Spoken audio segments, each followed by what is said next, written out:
TNPSC information உங்களை அன்புடன் வரவேற்கிறது. இப்போ பார்க்க போகிறது எஸ்ஜிடி தேர்வு சம்மந்தமான தகவல்கள் தான். என்ன அப்படின்னு பார்த்தீங்கன்னா, இந்த எஸ்ஜிடி தேர்வுக்கான எக்ஸாம் வந்து எல்லாருமே எழுதியாச்சு. எழுதிட்டு இதற்கான ரிசல்ட் வந்து இன்னும் பப்ளிஷ் பண்ணலை. ஸோ ரிசல்ட்டை வந்து நமக்கு பப்ளிஷ் பண்ணுறதுக்கு முன்னாடியும் அஃபிஷியல் ஆன்சர் கீ அப்படின்றத அவங்க வந்து எப்போதுமே தேர்வு கட்டுப்பாட்டு வாரியத்திலேருந்து கொடுப்பாங்க. ஸோ அது எந்த தேர்வாக இருந்தாலும் சரி அவங்க வந்து கொடுக்கணும். அதுதான் வந்து ப்ரொசீஜர். பார்த்தீங்க அப்படின்னா அதற்கான அஃபிஷியல் ஆன்சர் கீ அப்படின்றதுமே இன்னும் கொடுக்காமல் இருக்காங்க. ஸோ ரிசல்ட்டுக்கு முன்னாடியாக அஃபிஷியல் ஆன்சர் கீ அப்படின்றது வரும். ஸோ அந்த ஆன்சர் கீ வந்துச்சுன்னா தான் நமக்கு வந்து எத்தனை மார்க் நம்ம வாங்கியிருக்கோம், தேர்வில் வந்து எவ்வளோ மார்க் வாங்கியிருக்கோம் அப்படின்றது, நம்ம என்ன கொஷின் போட்டோம், அவங்க என்ன கொஷின் கொடுத்துருக்காங்க அப்படின்ற விஷயங்கள் எல்லாமே தெரியும். நமக்கு ஆல்மோஸ்ட் ஆன்சர் தெரிஞ்சாலும் ஒரு 5லேருந்து 10 கேள்விகள் வந்து அவங்க வேறு ஒரு ஆன்சர் கொடுக்கறதுக்கான வாய்ப்புகள் இருக்குது. தவறுதலான ஆன்சர், நம்ம வந்து தப்பான ஆன்சரை இதுதான் கரெக்டுன்னு நினச்சிக்கிட்டு இருக்கிறதுக்கான வாய்ப்புகளும் இருக்குது. ஸோ கொஷின்ஸே ஒரு வேளை ராங்காக இருக்கிறதுக்கான வாய்ப்புகள் இருக்குது. அதில் வந்து அதை வந்து ஸ்டார் கொஷின் சொல்லுவாங்க. ஸோ இந்த மாதிரி நிறைய விஷயங்கள் வந்து அஃபிஷியல் ஆன்சர் கீ வந்தால் மட்டும்தான் நமக்கு தெரிய வரும்.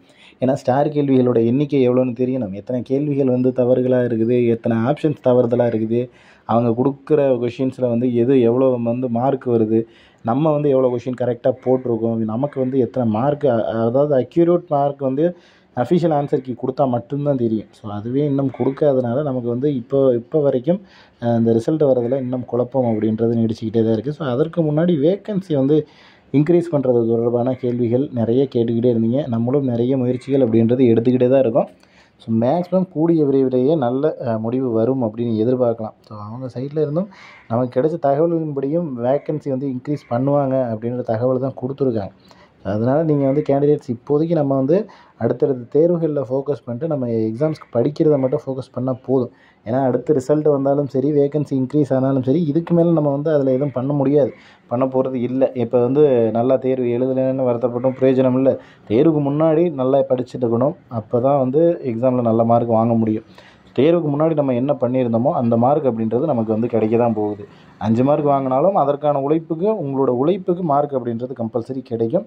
ஸோ அதனால் முடிஞ்ச வரைக்கும் வெயிட் பண்ணி பார்ப்போம். கண்டிப்பாக நல்லதே நடக்கும் அப்படின்னு எதிர்பார்ப்போம் நம்மளும். ஸோ இதில் வந்து பார்த்தீங்க அப்படின்னா ரிசல்ட்டும் சரி, அஃபிஷியல் ஆன்சர் கீயும் சரி, மேக்ஸிமம் இந்த மந்த்லையாவது எதிர்பார்க்கலாம். ஏன்னா வந்து எல்லா டிபார்ட்மெண்ட்லேயும் எல்லாமே வந்து அடுத்தடுத்த அப்டேட் அப்படின்றது கொடுத்துக்கிட்டே தான் இருக்காங்க.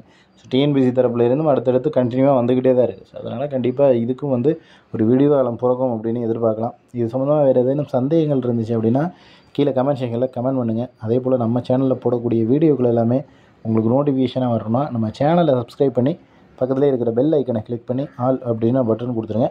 நம்ம போடக்கூடிய எல்லா வீடியோக்களும் உங்களுக்கு நோட்டிஃபிகேஷனாக வந்து சேரும். வேறு ஏதேனும் சந்தேகங்கள் இருந்தாலும் கீழே கமெண்ட் பண்ணுங்கள். நெக்ஸ்ட்டு அடுத்த வீடியோவில் பார்க்கலாம். தேங்க்யூ.